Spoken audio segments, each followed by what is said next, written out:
Welcome to the last chapter. The confession you're about to witness will blow your mind. A subscriber shared an extraordinary story with us, and I'm recounting it exactly as it was given. Brace yourself for an extraordinary journey. Here, subscribe for more as we dive into the extraordinary life of Adanna. I am Adanna, and I want to share my story with you. You see, my life has always been anything but ordinary. I was born into a family with a deep, dark secret that seemed to defy the very laws of nature.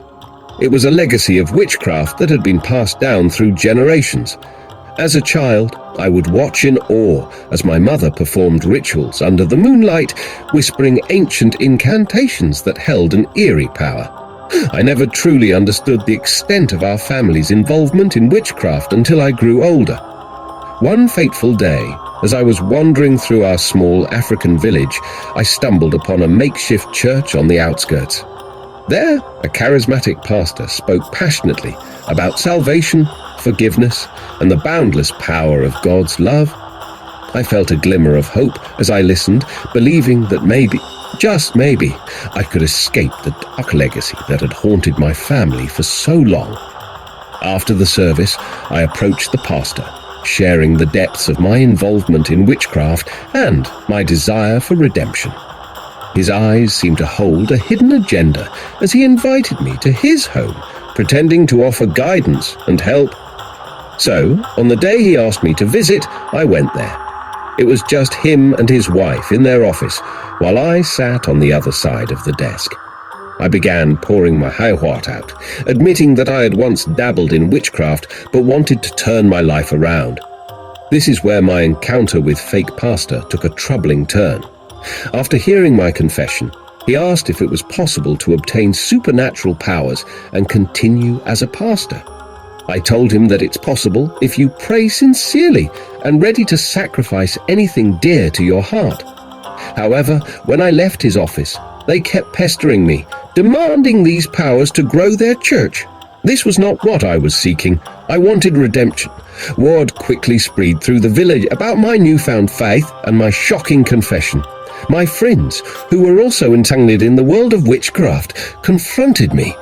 They urged me to return to our old ways, reminding me of our shared history and warning me that leaving would bring disgrace upon my family. Their opposition tore at my heart, and I found myself torn between the promise of salvation and the ties that bound me to my past.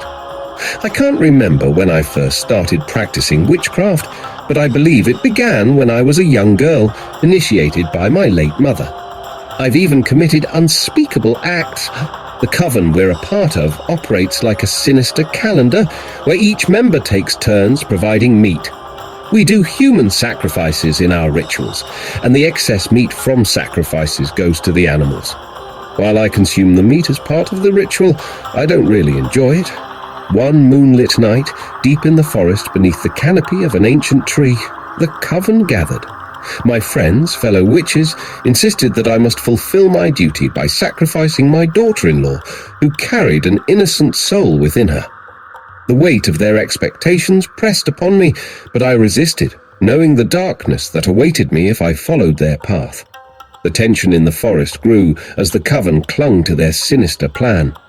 My resolve wavered, but the love for my family fought fiercely to protect them.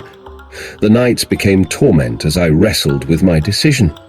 Visions of a coffin on my bed haunted my dreams, and I tried to run, but an unseen force held me in place. My daughter-in-law's spirit seemed to reach out, pleading for release. Desperation grew within me as I returned to the pastor for guidance and protection. Yet, I soon discovered his true intentions. He demanded to know the source of my powers, revealing a sinister agenda to harness them for his own gain.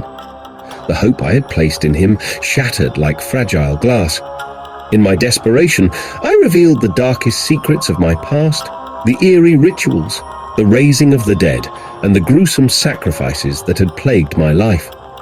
The pastor listened in horror, realizing the depths of my entanglement with the supernatural. My journey for redemption took a dark turn, but my determination remained unwavering. I knew I needed to break free from the sinister grip of witchcraft and find true salvation in the arms of a genuine church.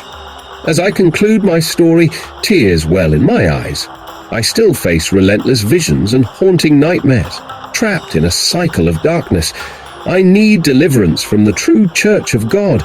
I ask you, my viewers, to remember me in your prayers. Hope that one day I will find the redemption I so desperately seek, breaking free from the torment that haunts my life.